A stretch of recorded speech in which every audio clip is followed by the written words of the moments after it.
شرايح البطاط على الطريقة الهندية، واللي يحب الفلفل راح يعشق هالوصفة. جهزت المقادير وراح أكتبها لكم تحت الفيديو.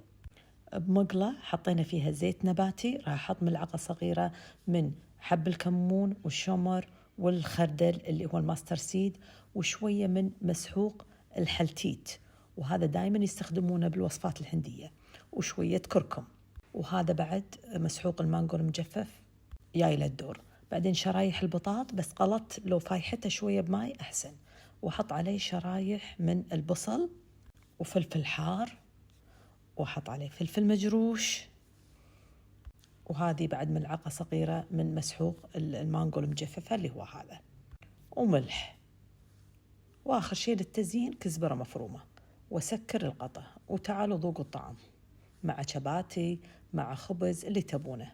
وهذه الأشياء دائما يستخدمونها